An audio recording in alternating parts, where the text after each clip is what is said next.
네, 이제 오늘 이 시간에는 최근 탱커선 시장을 좀 간단히 정리해 보면서 이게 단순히 유럽과 러시아 때문에 벌어지는 일시적인 현상인지 그렇지 않은지를 좀 생각을 해보겠습니다. 탱커선 그 TC를 보게 되면 선종을 가리지 않고 바닥을 찍고 이렇게 상승하는 모습을 좀 볼 수 있는데요.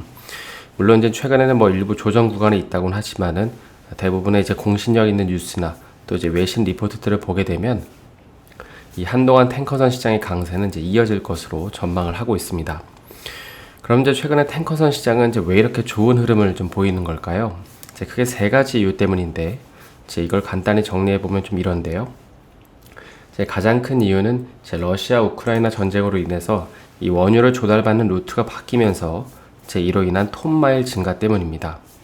일례로 인도와 중국만 하더라도 러시아산 원유 수입량을 늘리고 있죠.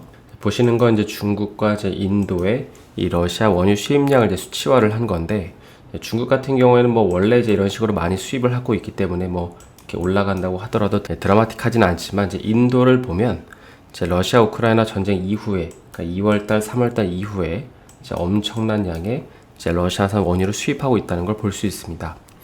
왜냐하면 당시 러시아가 인도에다가 70달러에 70불의 원유를 판매해 준다고 했기 때문이죠. 그러다 보니까는 이 많은 러시아 우랄산 원유가 인도까지 가야 되고 이는 결국 톤마일의 증가를 가져오는 것입니다.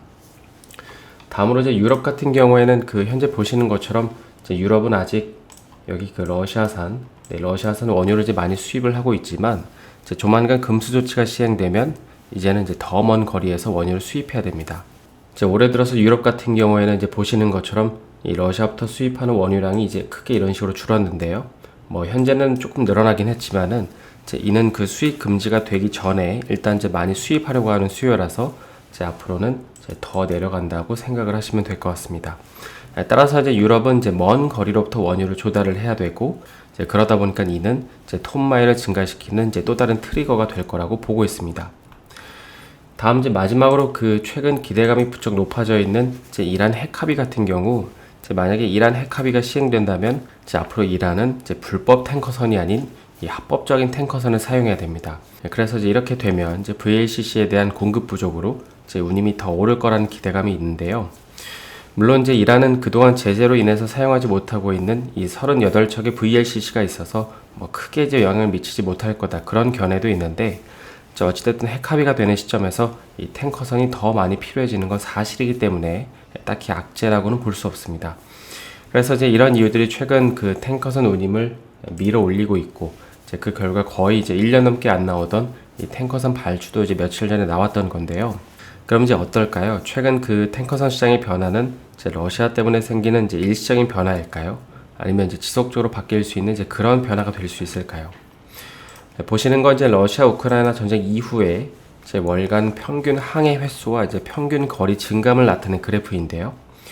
여기 주황색으로 되어 있는 이 막대 그래프가 한 달 평균 항해 횟수 증감을 나타낸 거고요.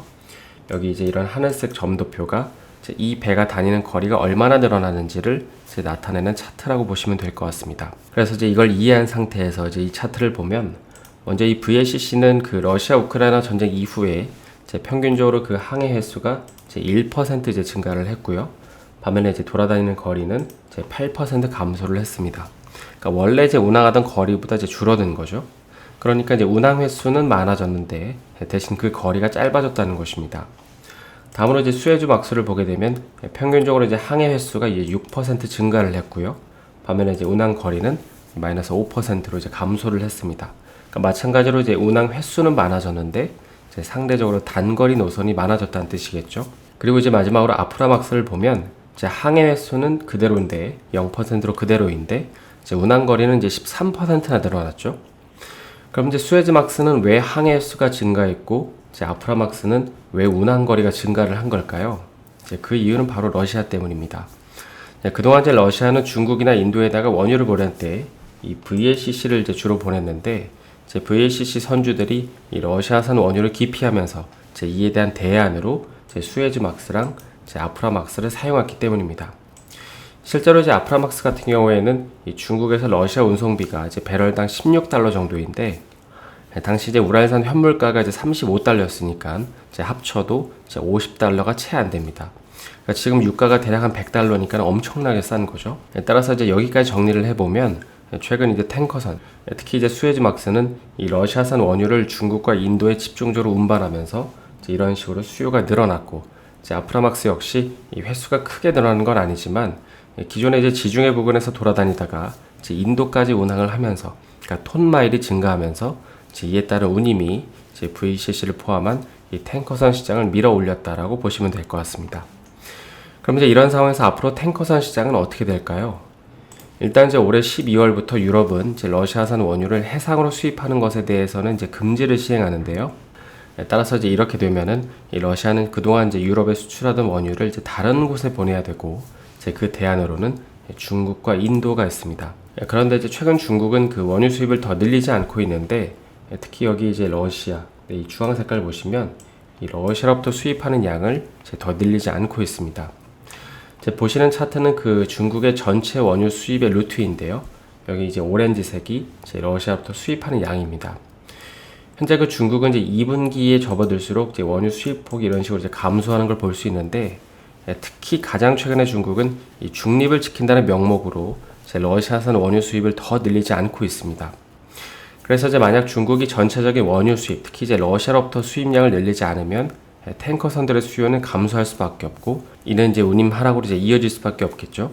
그리고 이제 만약 반대로 조만간 유럽은 이제 러시아가 아닌 먼 거리에서 원유를 조달해 와야 되는데, 중국이 원유 수입량을 반대로 늘린다면 이는 이제 시중에 돌아다니는 탱커선이 없다는 말이고, 이제 운임도 상승으로 연결이 될 것입니다. 그러니까 유럽은 이제 더 많은 VCC와 이제 수에즈막스를 필요로 하는데, 중국이나 인도로 향하는 선박수가 늘어난다면 이 선박수 부족에 따른 이 운임 상승을 또 기대해 볼 수 있는 것이죠. 그래서 이제 이런 상황에서 최근 러시아는 이 원유를 대폭 할인된 가격으로 장기 계약을 원하고 있는데요. 여기서 말하는 이 아시아 국가들은 이제 인도랑 중국을 가리킵니다. 따라서 이제 앞으로 단기적인 탱커선 시장은 러시아가 아시아 지역에 원하는 만큼 원유를 팔 수 있는지, 그리고 이제 중국의 수입량은 어떻게 되는지를 지켜보시면 될 것 같습니다. 오늘은 이제 최근 상승한 그 탱커선 운임에 대한 그 향후 전망에 대해서 한번 생각을 해봤는데요. 오늘 영상이 도움이 되셨다면 좋아요와 구독 부탁드립니다.